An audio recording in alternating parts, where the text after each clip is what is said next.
Hi, my name is Mike, and I'm here to read a comic. Today's comic is Marvel Team Up, featuring Spider-Man and Captain America, issue number 13, dated September 1973. And this is an issue that does have a personal meaning for me. It is the earliest comic book I can recall buying. Now, I know at the time I was a comic book fan, and Avengers 103 was the earliest comic book that I remember reading, but that belonged to a cousin of mine. This one is one that I specifically bought off the newsstand with a quarter that I whined from my mom, with the intent of walking to the newsstand. I think about 4.5 blocks from my home, and I was 6 years old at the time. But I knew I was a responsible enough 6-year-old. I was buying cigarettes for my mom when I was 7. And this is before they card you. It was just assumed that I was buying this for my mom. And so I was a fairly responsible child. And I could be trusted to get back, and I knew enough to stay away from creeps. So anyway, in addition to talking about this comic book, I'm also going to be talking about the Spider-Man movie that I had finally seen after a 2-week delay. So before I get into the comic book, I'm going to talk about the movie. Okay, this is my discussion of the film. I finally got to see it. Actually, I'd seen it a few days earlier, but life kind of got involved with me in kind of like a negative way. So I had to hold off on this recording.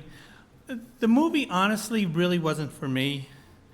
I was definitely in the minority in that movie theater because most of the people really enjoyed it, including my brother. But I just didn't care for it, even though I could see why people liked it. It was very involved in the human drama, which is one of the things I kind of loved about those old Spider-Man comics that I read as a kid. And I remember at one point I cared more about Peter Parker's life than Spider-Man's life. I didn't really care for the human drama in the movie, in large part because I didn't really care about the humans in the movie. At some point, every actor in that film kind of annoyed me. There were times where, they were charming, but nevertheless, I didn't really care for that. The new Spider-Man film was kind of an for me. So now I'm going to go back to looking at the comic book. I'm going to take a look at the cover. The cover is by Gil Kane.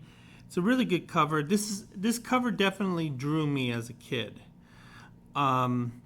This was really a big thing for me. I would often pick comic books not by the title, but by the cover. And this one is kind of action-packed.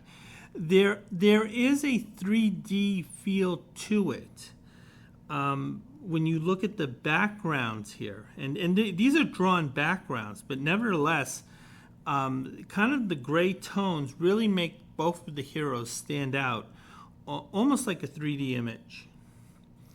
We see Spider-Man, Captain America, they're leaping into action, and they are headed toward the Grey Gargoyle, who is the main enemy of this story, along with AIM. And we can see the AIM, they're firing their rifles at the heroes with stormtrooper accuracy. And so I'm going to go into it. And what we're told on the cover is that 2 of Marvel's mightiest heroes in nonstop action together. Because I think there was criticism of the title early on in that they tended to focus more on obscure characters for, say, the first dozen issues. I remember the Cat did one. There was also Werewolf by Night. There was also the Inhumans, which I would not describe as the A-Team. And, sorry.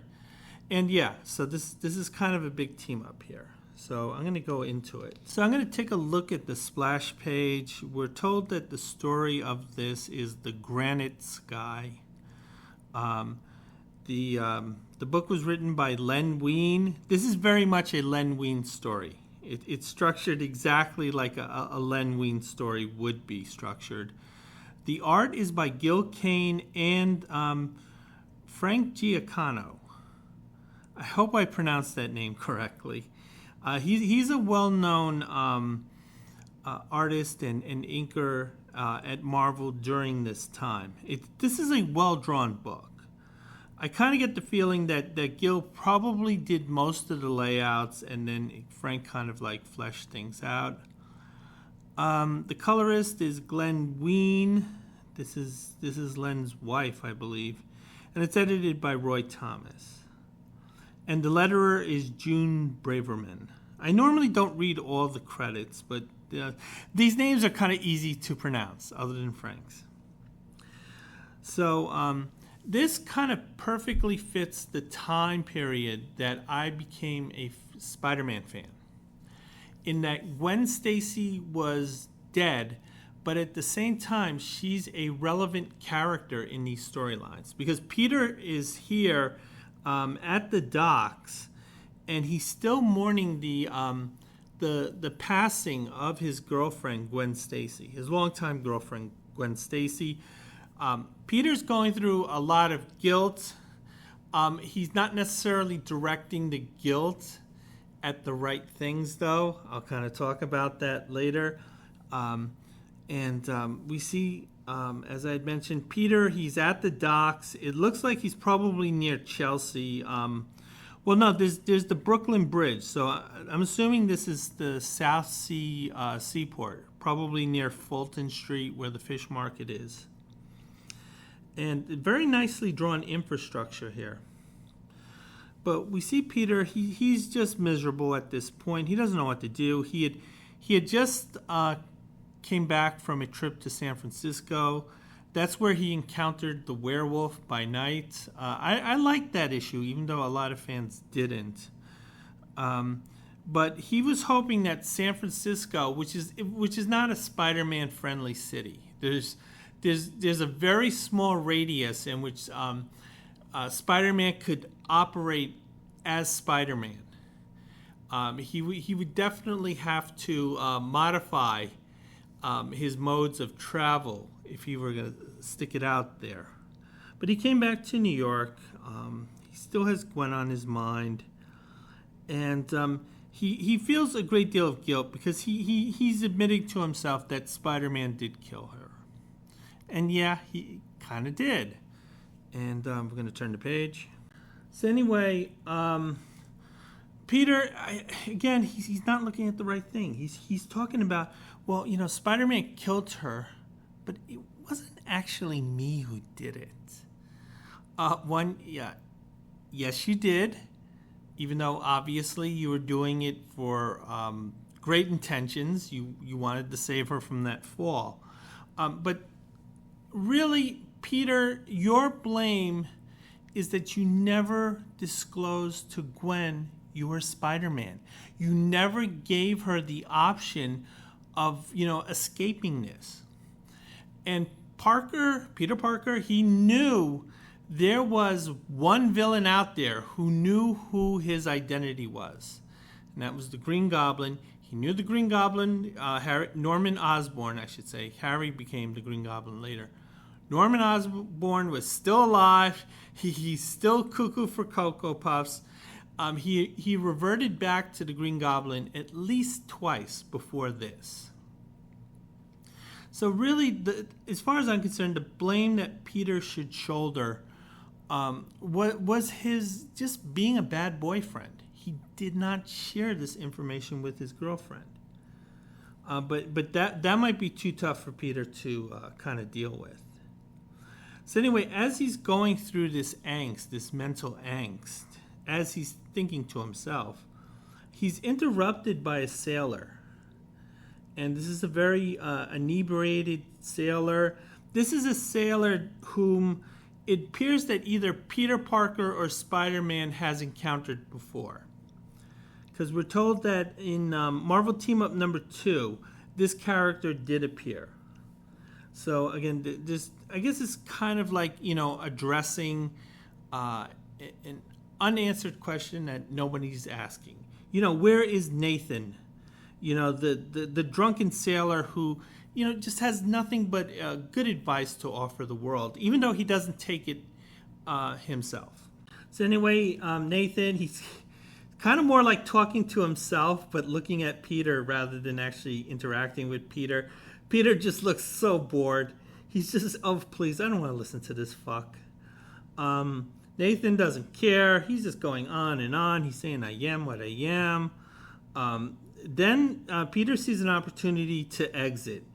Nathan is so caught up in his own thoughts that Peter takes the advantage of just webbing out of the situation. So at this point, he's not worried about exposing his identity.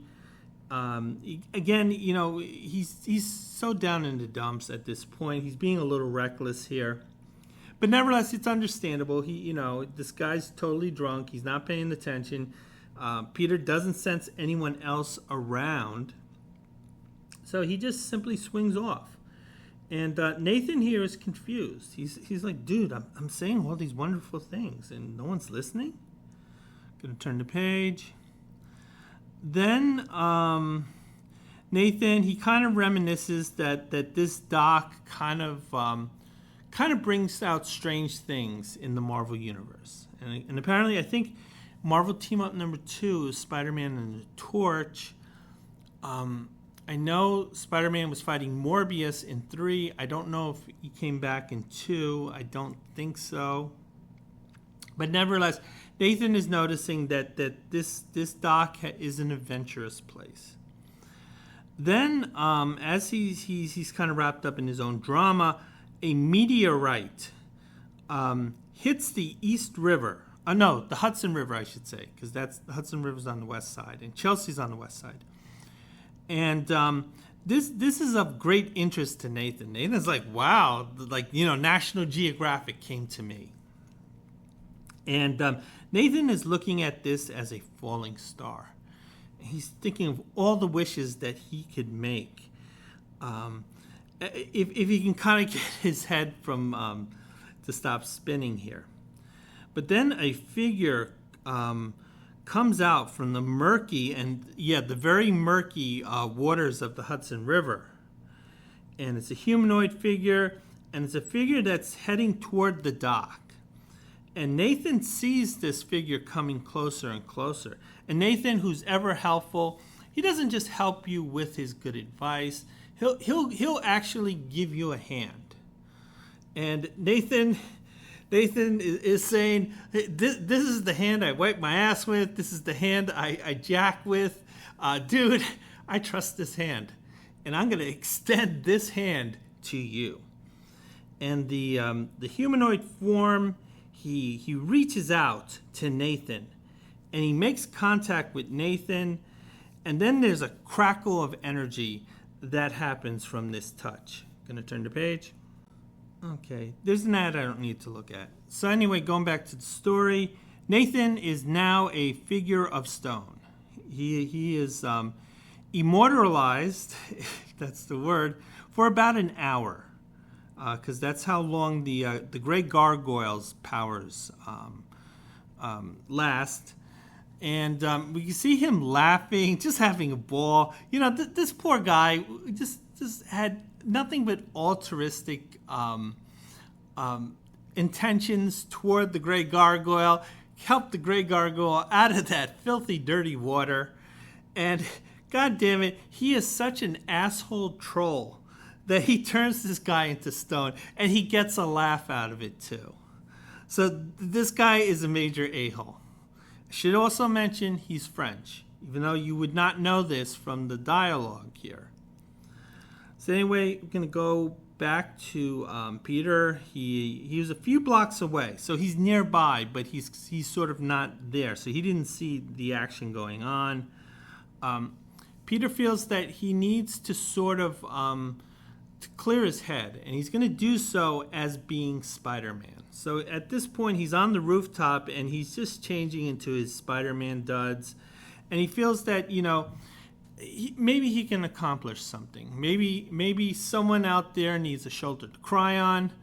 Maybe somebody's fist needs to be punched.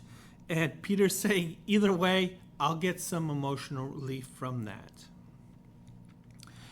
And Peter's also thinking about his career as Spider-Man.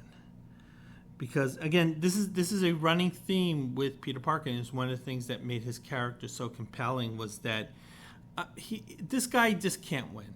He just has loser written all over him. Now, in the subsequent years, they kind of changed that where he was a little bit of a winner. And they sort of started changing that during the John Romita years, where he suddenly became kind of more good-looking and desirable to the opposite sex. Because he was bagging Gwen and Mary Jane at one point. But the thing about Peter being a loser is still there. I think that's very much a Stan Lee thing, because as successful as Stan Lee was in comic books, he hated it. He saw himself as a serious novelist, and he's just a guy who's editing, children's comic books. And that was a great deal, a source of shame for Stan Lee. So I think Stan's edict was that, Peter is a loser because I feel like a loser. So anyway, go past that psychological thing. Speaking of psychological, we see Peter. He sees a spider on an actual web. He starts yelling at it. He's blaming this single spider for everything that has happened bad in his life when he got bitten by that radioactive spider. He's just saying, listen, if it weren't for you, and, curse you for actually existing. And Peter at this point is just going a little cuckoo. Now, the rule of this podcast is that, the heroes think out loud, the villains talk to themselves. Peter is sort of heading toward talking to himself. If he's angry, emotionally angry at insects, he's kind of heading toward that villain mindset, though. But he catches himself, and he realizes, hey, I can't blame this one spider for everything that has happened. It makes no sense to take it out on this spider. I can just squash it in a second, but nothing will change for me. So he swings off. So at this point, he's Spider-Man. And he's just looking for trouble. He is just looking for trouble at this point. Going to turn the page. And he actually does not have a specific destination to go. He's just simply saying, listen, I'm going to trust my spider senses to find me trouble.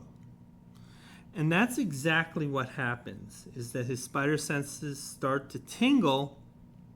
And of course, he heads toward the trouble. And we see the trouble is wearing containment suits, yellow containment suits. That would be, people in very sophisticated lab work is doing. And this is the general uniform of AIM, the organization. This version of AIM is somewhat different. It's sort of a stripped down version in that there's no mention of MODOK or MODOK running the organization. So either this is kind of like a rogue division of AIM that's sort of not directly answerable to MODOK, although MODOK would not tolerate that. Or Len realized, hey, I kind of have to make this scope a little bit more modest. So anyway, the two members of AIM, they see Spider-Man. One of them is very antsy in that, oh no, it's another costume crime fighter. Not the one we're running from, but this guy's just as bad. These guys are kind of like, their nerves are a little frayed at this point. One of them opens fire on Spider-Man. Spider-Man's thrilled about this because he doesn't have to feel sorry for these guys or maybe think, I kind of went too far. when this guy fired on Spider-Man, Spider-Man's like, there's no holds barred here. And Spider-Man gives this guy a flying kick. He's saying, listen, guy, that felt good. And then he grabs the guy and he throws him head first into some garbage cans. So he's looking to give this guy a concussion and a snapped spine. Meanwhile, the other AIM agent is running off. I'm going to turn the page. Spider-Man notices this. He notices that this guy is not really in terribly good shape. But Spider-Man's like, hey, he's moving. He's a target. I'm not going to be picky. So then he grabs the one agent that he had first attacked and knocked unconscious. He flings his body at the fleeing agent, and then the two impact. This Spider-Man doesn't care. He's going to put these guys in the hospital. We're told by the art that this is 32nd Street. 32nd Street, that's just above Chelsea. This is still considered Midtown. There are docks in that area as you head toward the Hudson. But it was kind of a crappy neighborhood, especially when you were on 9th Avenue or 8th Avenue, which is close to the Minnesota Mile. The Minnesota Mile is further up. That's where you had all those Midwestern prostitutes. So anyway, Spider-Man, he webs up these two agents of AIM. He hangs them in an inverted position.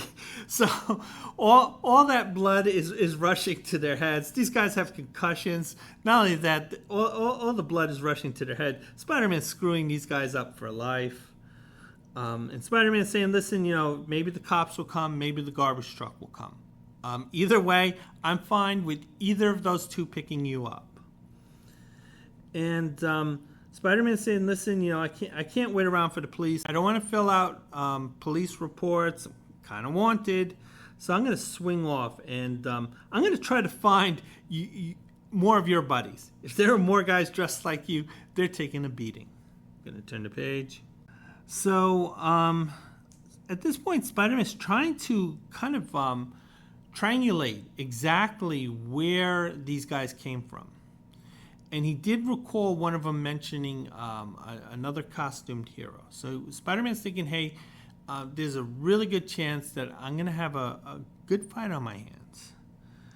And suddenly Spider-Man, his senses are tingling. He's only gone a couple of blocks away. He hears a crash. He sees one of these yellow figures going out the window or close to going out the window. And he sees Captain America's shield. And Spider-Man knows what that means. And Spider-Man, this is a safe fight for him. He doesn't have to ask questions. He just says, listen, whoever Captain America's hitting, I'll go after those guys.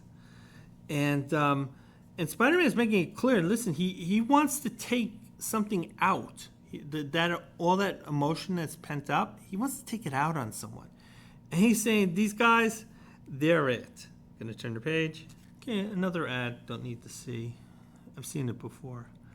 So then Spider-Man, he encounters Captain America, and he's battling at least a half dozen members of AIM here. And AIM is really frustrated at this point. They don't understand. They have this huge advantage in numbers, but it's not doing them any good. And it looks like the crew chief of this particular group doesn't understand, how can one guy beat us all? And, he's trying to spur on his fellow criminal scientists to sort of, tackle this guy. It's not working. Captain America he's delivering his fair share of concussions here. He pimp slaps this one AIM agent. Another one, he just belts him right in the head.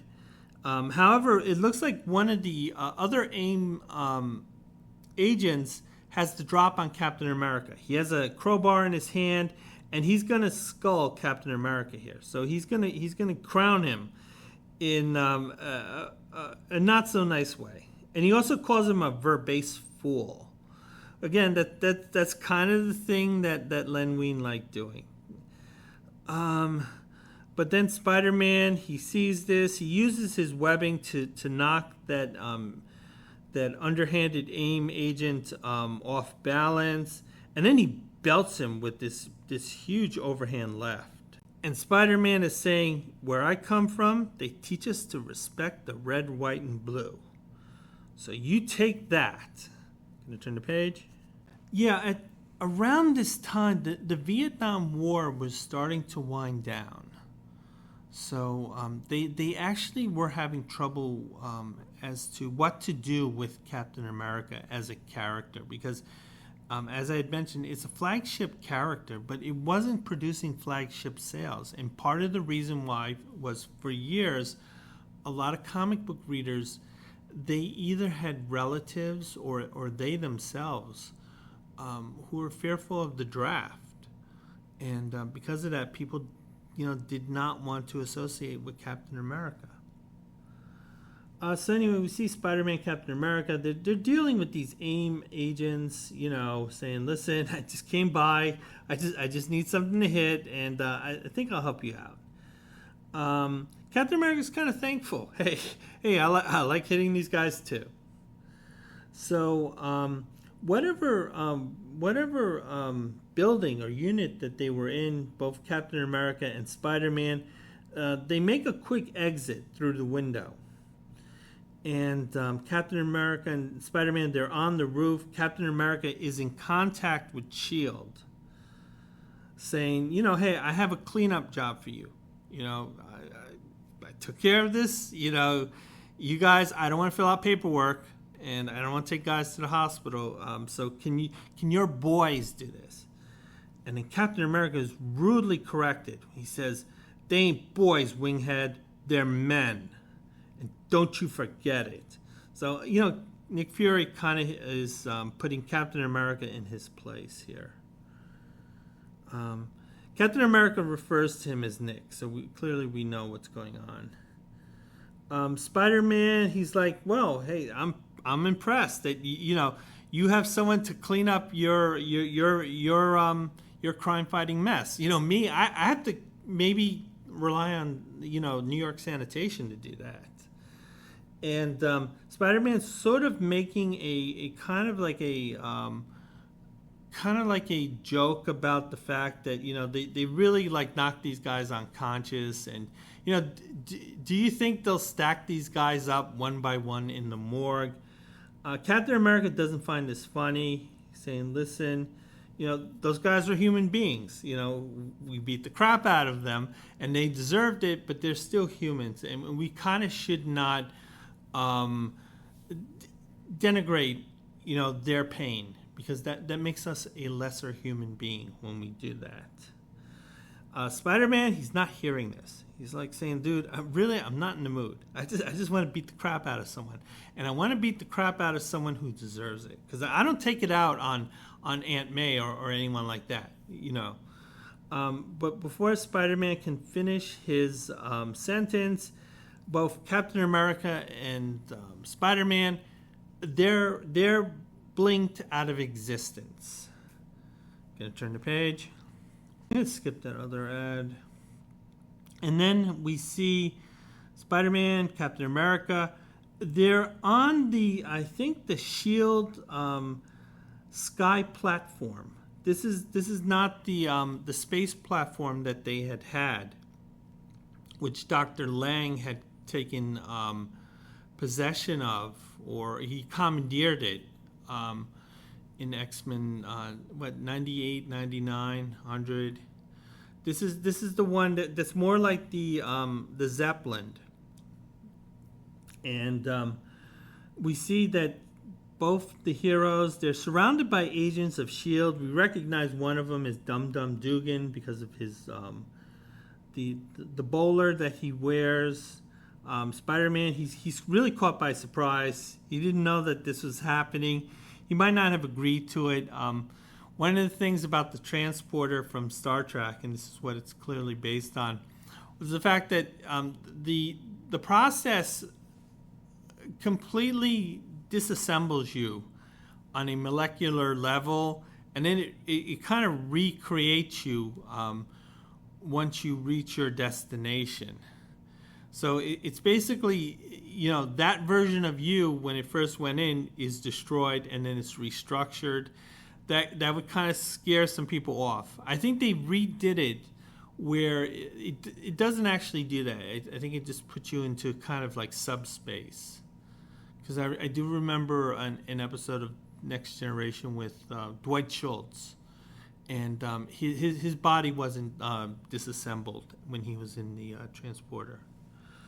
So anyway, we see Dum Dum Dugan. He's just sort of like leading the heroes to Nick Fury at this point, kind of giving them an informal briefing and kind of making sure that these guys are okay, and you can take them to the boss. And then we get a look at the inside of the SHIELD headquarters here. As the two heroes are brought down, the men there weren't aware that Spider-Man was a part of the group. And we see a couple of the agents recognize Spider-Man. Obviously, they also are aware of what had occurred in New York and the fact that Spider-Man has an active warrant against him from the New York City police for suspicion of murder. And, of course, the SHIELD agents are concerned about this because now that they have a wanted fugitive on their in their headquarters. Going to turn the page. So anyway, one of the members of SHIELD, they're in these very bland-looking costumes. I'm assuming that Gil Kane didn't really want to put too much detail in drawing these guys, so their hair is completely covered at this point. Spider-Man, he doesn't like guns being pointed at him. This happened in Spider-Man 122, and so he's really pissed. He uses his webbing to web this guy completely. Captain America's like, Spider-Man, wait, hold on. Spider-Man, he's not hearing this. He wants to get out of there, and he tries to make a run for it. And then he heads for the ceiling, because at this point, Spider-Man feels that if he can put a little bit of distance from these guys, he can handle the situation better, gets a better look at what's going on. He's a guy that doesn't rely on being close up to his enemies. In fact, it's better when he's further away. As Spider-Man is sizing up the situation, there is a voice that calls out, and it's Nick Fury. And Nick Fury is very calm, and he's very commanding, and he's making it clear that, his agents, you're not to touch Spider-Man. Just leave him intact, leave him alone. I'll deal with him. Gonna turn the page. Okay, I'll take a look at this one ad. I normally like looking at the ads, but none of the ads interest me so far.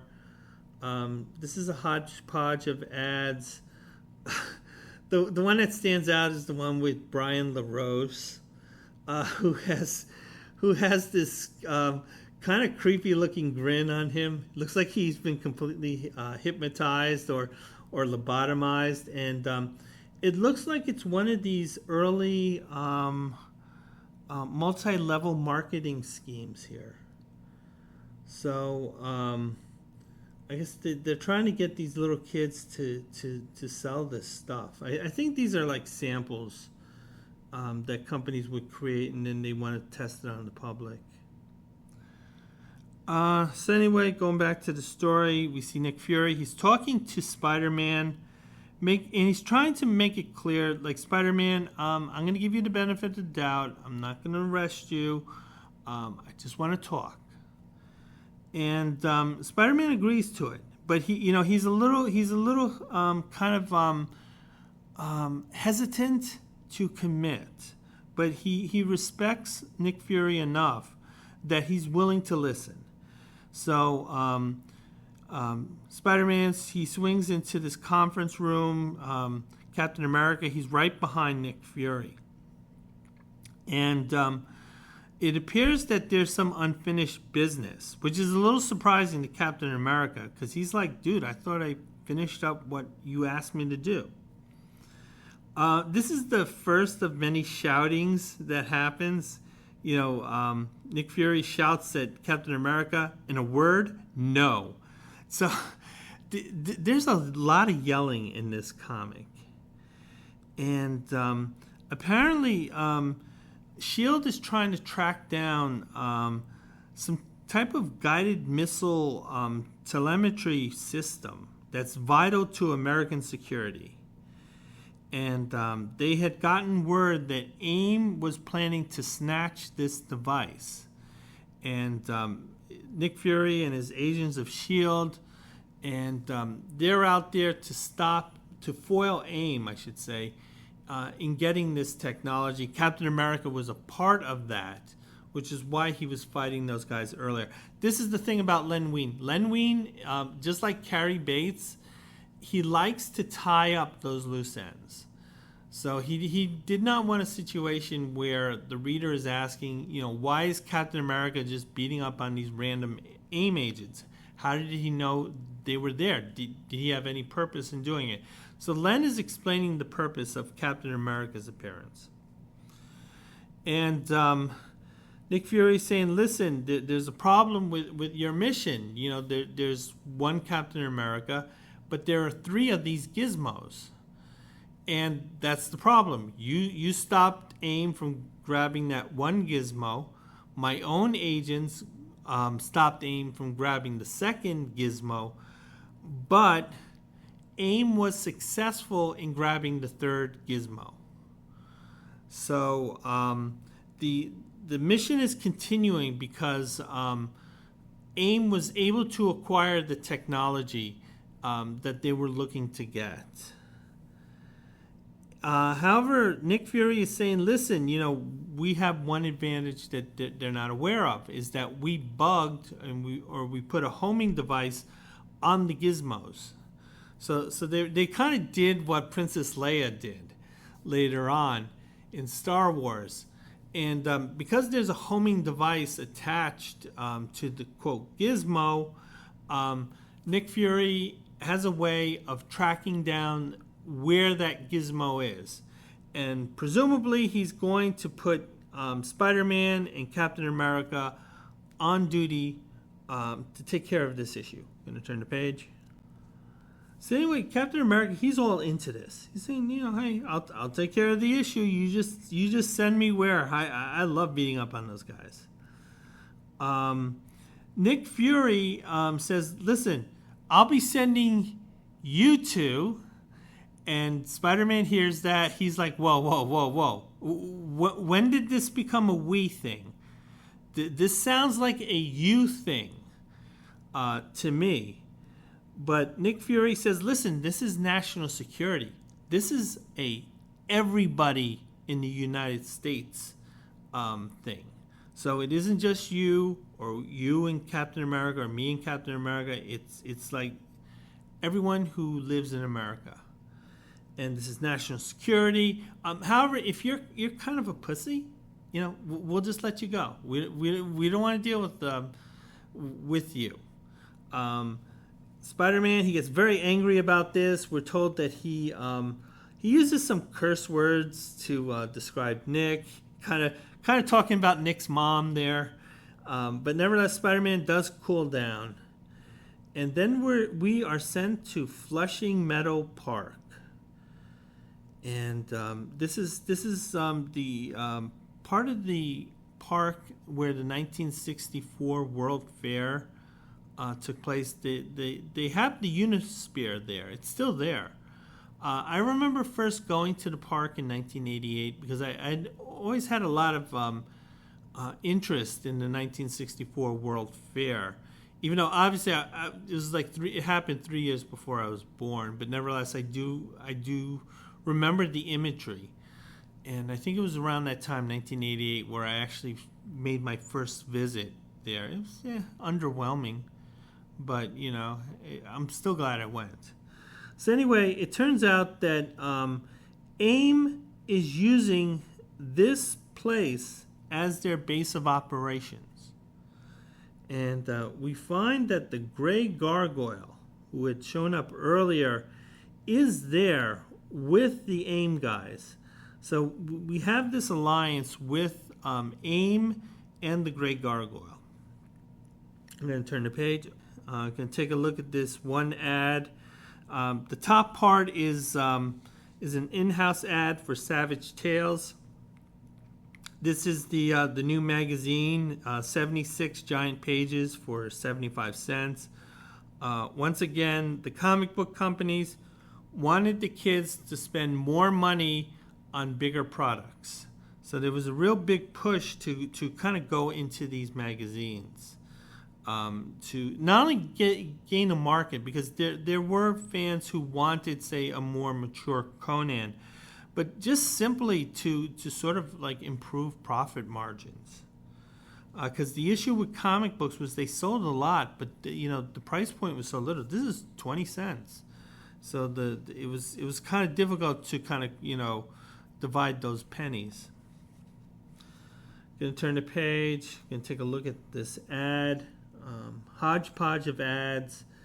The one here is the Book of World Records. I think it's the Guinness Book of World Records.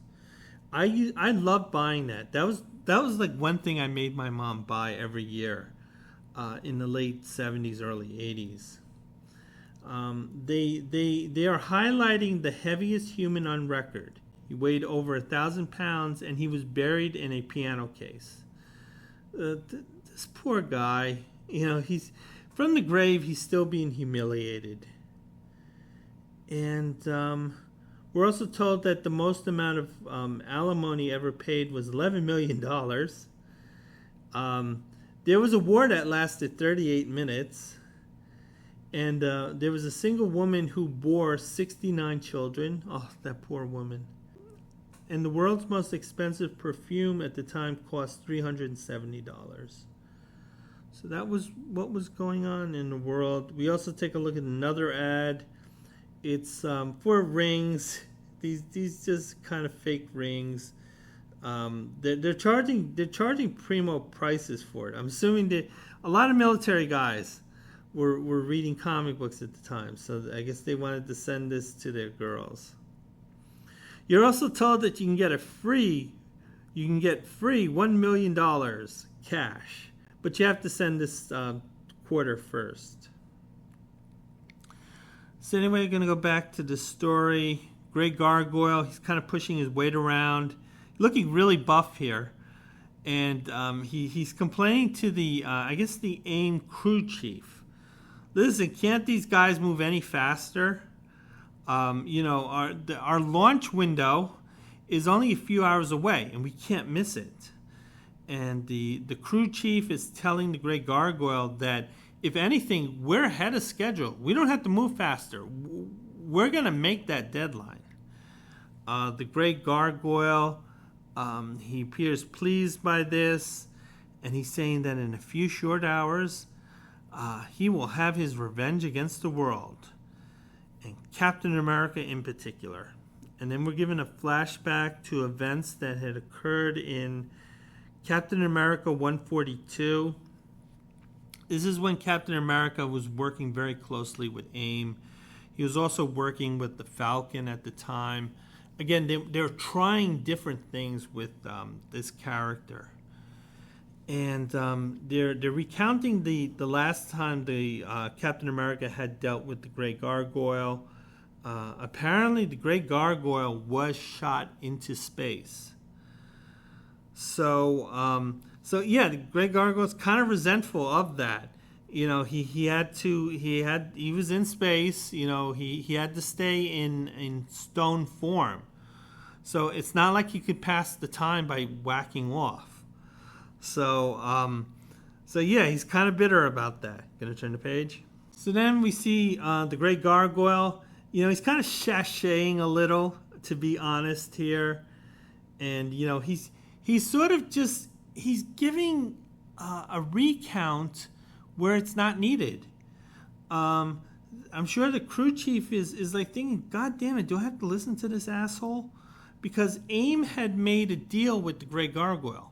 How he had gotten out of that space trap was that AIM was able to detect the Gray Gargoyle's spaceship.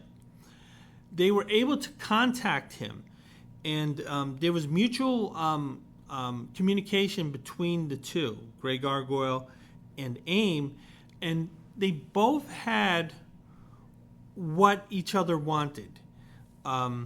AIM needed a spacecraft already in orbit, and the Gray Gargoyle is saying, listen, this one that I'm stuck in, hey, you can use it. This thing can help you out with whatever plans you have. You can use your missile gizmo, as Nick Fury would call it. And at the same time, the Gray Gargoyle, obviously AIM helped him get off that spaceship. I guess the meteorite was the Gray Gargoyle kind of like wrapping himself up. AIM was able to use some type of scientific gizmo to help him get down. And the two are kind of aligned here at this point. And they're just sort of recapping. Again, this is Len Wein kind of tying up any like possible loose ends. And we're told that world domination is in the cards because the Gray Gargoyle and AIM are going to rule the world together. I'm going to turn the page, take a look at this ad. Well, the top one is for Grit. The kid here, he looks so awkward, handing with that money in his hand, and you kind of look at him saying, God damn it, was Billy hanging out with our dirty uncle again? And this is the pathetic way of paying him off. Apparently, you sell Grit, you get 7 cents profit on every copy that you buy. So I guess maybe they have a steady pool of relatives and people who like them, who feel sorry for them, and we'll give them the quarter for that newspaper. The next ad is how to train to be a veterinarian assistant at home. So you don't actually have to go to a physical school. You can do this at home. I guess they send you various kits, and they say just practice on your pet. All those poor dogs and cats. But yeah, and it's you can learn to be a zookeeper, or a vet assistant, or a laboratory aide. And we're told that pets are big business. And they are. It is a cost to own a pet. And we were pet owners when I was a kid. I loved my pets, but we were not good owners, to be honest. And that's why I get so upset when I see like living things being mailed. Not that we did that to our dogs. So I'm going to turn the page. So anyway, as the Gray Gargoyle is kind of like strutting around like a peacock, suddenly Captain America throws his mighty shield. And it looks like both the Gray Gargoyle and the entirety of AIM is caught by surprise by this. Gray Gargoyle, he sees Captain America, and he says, "Your various talents never cease to amaze me." So Captain America, he's kind of feeling a little uncomfortable with Gray Gargoyle here. Kind of like, oh, what talents are you talking about? Or what talents do you project that I have? Spider-Man, he feels ignored here. He's like saying, listen, I'm a big leaguer too. And yeah, you better watch out for me. Gray Gargoyle saying, I've had enough of these two. Just shoot them. We're doing the Indiana Jones thing. We're not messing around with a whip. We're just going to shoot these guys. Captain America, he uses his shield to deflect the bullets. And he's asking Spider-Man to stay behind him. Spider-Man is not about to do that. He wants to go into action. and he directs his webbing at the gray gargoyle. And we find that there's very little effect because the gray gargoyle was able to activate his power, and he caught the webbing and it turned into stone. So so the webbing itself just fell apart into kind of like these small little pebbles. Gonna turn the page. Gonna take a look at the Marvel bullpen bulletins. Virtually everything is about their magazines. So again, they wanted their readers to spend more money on the newsstand. We're told that Savage Tales #2 is coming out. I think that's when they took Barry Smith off of the regular comic, and he was doing more art for the magazines.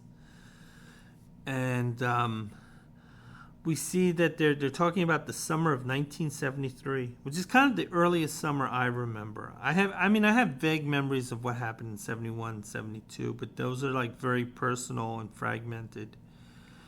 And it looks like there's some giant sizes coming out. So once again, the summer's coming, and Marvel sees this as an opportunity to sort of put some more expensive items on the newsstand. And I do remember that.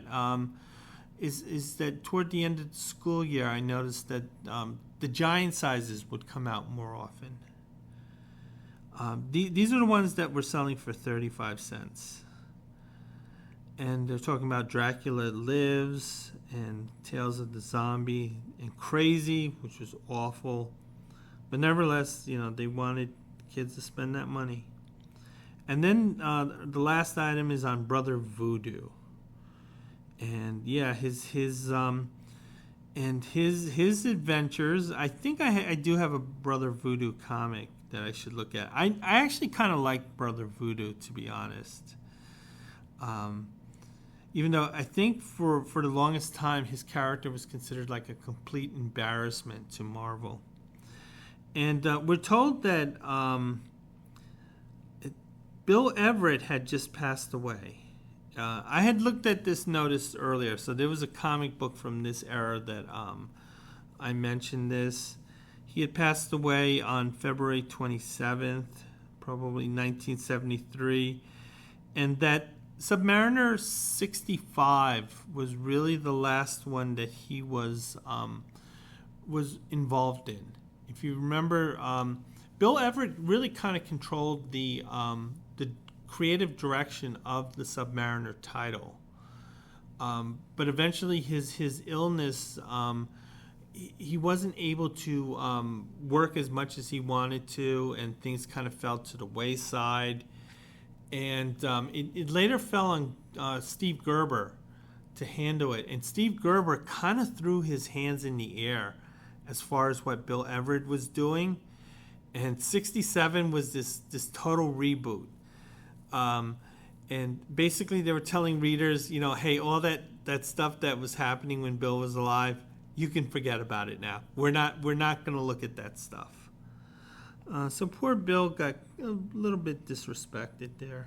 And we're told, here's an ad for Voom, Friends of Old Marvel. Turn the page. Take a look at another ad. There's one for a place called Rat's Hole, which is in Daytona Beach. And this is sort of like borderline Nazi paraphernalia. I mean, it's dressed up in biker stuff. Yeah, I think I can get back to the story. So anyway, it looks like a stalemate at this point. The heroes, they're trying to sort of formulate a plan here. And Captain America suggests that he takes care of the Grey Gargoyle. Because, one, he has handled the Grey Gargoyle before, and he's been successful at it. Spider-Man, he doesn't really have any emotional connection with the Grey Gargoyle. Beating up on the Grey Gargoyle, from Spider-Man's point of view, is not going to be emotionally satisfying. So Captain America's saying, listen, why don't you take care of all these guys? All these guys that you're angry about and you want to take your frustrations out. There are plenty in this room here, and you take care of them. Spider-Man thinks this is a great plan, and yeah, they're going to go into action. So Captain America, he leaps at the Grey Gargoyle. So we see this fight occurring. Grey Gargoyle, he knows he just has to simply touch Captain America for him to convert into stone. But Captain America is denying him that. Apparently, as long as you stay away from his hands, you can physically touch the Grey Gargoyle. It's only his hands that will cause a living being to be turned into stone. Captain America, he's using various moves to prevent the Grey Gargoyle from actually physically touching him. And this is frustrating the Grey Gargoyle. And Captain America, at one point, he throws the Grey Gargoyle into an electrical panel here. And the live wires are causing an issue for the Grey Gargoyle. Now, obviously, it's not going to hurt him, but he's kind of feeling it because this is not really true stone. Otherwise, the guy couldn't move. This is more like organic stone, if that makes any sense. Same thing with Colossus being made of organic steel. One of the live wires, however, strikes Captain America, and he's knocked out at this point. Spider-Man, he notices this, and probably, I guess maybe the brother of the same AIM agent who almost brained Captain America, this guy has a crowbar, and he's about to brain Spider-Man here. Gonna turn the page. And this guy is actually successful, and he strikes Spider-Man. Spider-Man was able to roll his body enough where it wasn't a clean, direct hit, but nevertheless, this blow has thrown Spider-Man off his feet. And Spider-Man is kind of like cursing himself, saying he allowed himself to be distracted. That normally I can handle these guys pretty easily, and I can have a running dialogue in my head. But I need to be careful about that sometimes. And he realizes this is a situation where he should have been a bit more careful. Spider-Man is trying to get his bearings at this point. But then the Grey Gargoyle, he reaches out and he touches Spider-Man. And Spider-Man, who's not immune to the Grey Gargoyle's touch, has been turned into stone, along with Captain America. And the Grey Gargoyle, he feels that the battle is over and that he is triumphant. And next we see both the stony figures of Spider-Man and Captain America. They have been chained to a rocket that is about to blast off. And we see the members of AIM and the Grey Gargoyle. They're just standing right next to it. Apparently all that blowback, it's not going to bother them. So the Grey Gargoyle is saying, this is what real justice is, just for us.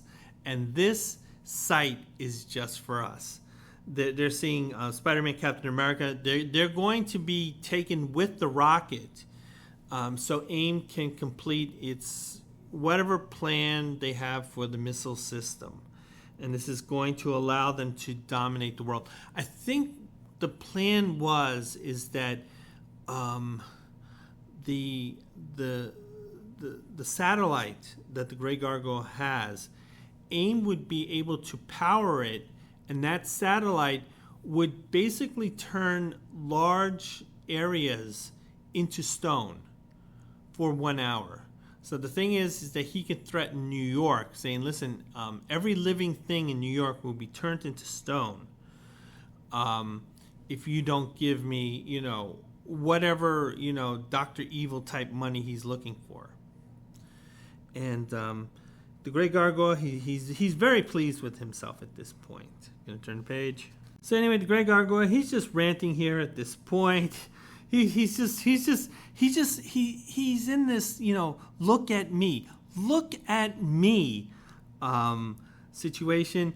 Again, there's a lot of dialogue here explaining the plan. Again, this is the way that Len Wein chose to impart information to the audience.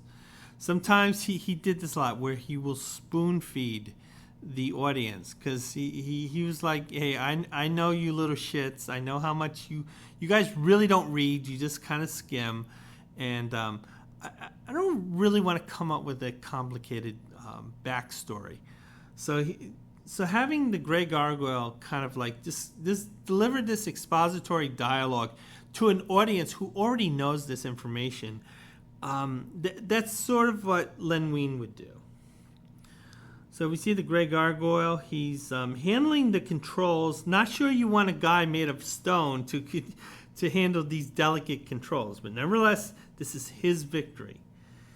And we see that the stone spell, for lack of a better word, has worn off both Captain America and Spider-Man.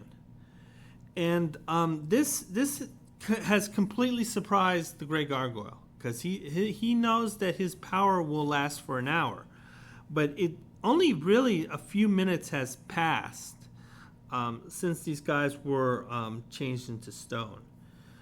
And both Captain America and Spider-Man, they go into action. Gonna turn the page. Captain America, once again, he tackles the Gray Gargoyle. The Gray Gargoyle, he's fighting back, but at the same time, he's kind of confused about what's going on. And he doesn't understand why his powers kind of just failed at that point. Captain America, he is thinking to himself and informing the reader that it was an injection of venom from one of his kind of like lower level foes, the Viper, that had changed his body chemistry.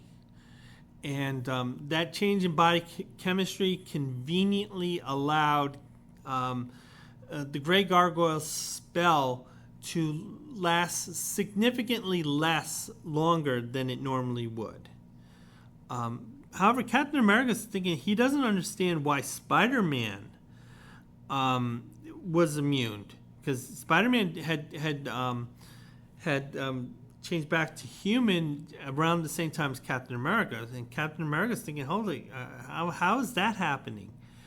I think what it was is it's not explained in this comic, which is a little strange, because normally Len Wein would kind of tie up that loose end. In Marvel Team Up number 3, Morbius had bit Spider-Man, and apparently the venom or whatever was passed between Morbius and Spider-Man had caused all these sort of biochemical issues. So that's probably what Len Wein was kind of like, his crutch for explaining why Spider-Man had changed earlier. So anyway, Captain America, he grabs the Gray Gargoyle, doesn't let him touch him, and he throws him in the direction of the rocket. But as I had mentioned earlier, when they were in stone forms, Spider-Man and Captain America, they were chained to the rocket. The chain is still attached to that rocket. And the chain wraps itself around the leg of the Gray Gargoyle. So at this point, the Gray Gargoyle, he's chained to that rocket, but the countdown is continuing. So the rocket takes off, and it takes the Gray Gargoyle with him. And at this point, he's back in space, but he's actually in a worse position than he was earlier. Because at least he was inside the rocket. He kind of could sit down, kind of relax a little. But the Gray Gargoyle here, he's just going to be floating in space like fucking Dr. Smith. Captain America sees this. He says, "Hey, karma's a bitch, and it's quite heavy." And the Gray Gargoyle, karma grabbed him. Spider-Man saying, "Listen, it couldn't happen to a nicer guy. I hated that douchebag." And Spider-Man at this point has he's had enough. He's saying, "Listen, I'm kind of close to Queens here. I can get to Forest Hills. I can go home. I can get some sleep. I don't want to fill out any paperwork. You get the Shield boys to take care of this stuff. And hey, we're good. We're good together. And if you ever need help, just let me know, Cap. And we're told that the next issue will have the Savage Submariner. As I had mentioned, there's no letters page for this issue. Now, one of the other things I want to do is that since I do remember 6-year-old me picking this comic book off the newsstand, I want to see what my other choices likely were. And I think Mike's Comic Book Newsstand, he has I'll provide a link to it. So I'm going to take a look at the comic books that were released around that time. I'm going to look at and see what else I could have picked. Okay, so I'm going to take a look at some of the comics that I could have possibly have bought. I'm not going to look at the giant sizes. Spider-Man 124 was out at the time. And Avengers 115 was also another choice. Now this one kind of hurts. Batman 251, that's the classic story of the Joker returning to Gotham City. I do remember a classmate bringing that to school. Also, Captain America 165 was out.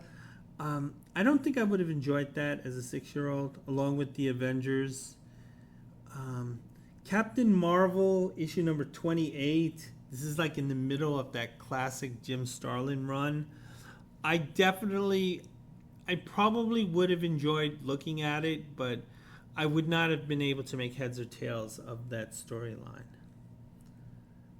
See, other possibilities. There's some horror comics. Daredevil and Black Widow, issue number 103. I do remember that. I remember that story arc. This is one of the story arcs that I liked. This is when Spider-Man was in San Francisco. David Cassidy, issue number 14. I do remember watching the Partridge Family, but I was not like a big fan of their music. Fantastic Four, issue 138. It doesn't do anything for me. That was a weird era because Roy Thomas was going through a divorce, so he was working out his issues in those comic books. Adventures into Fear, number 16. Flash, number 223. The Flash is something I would have considered buying.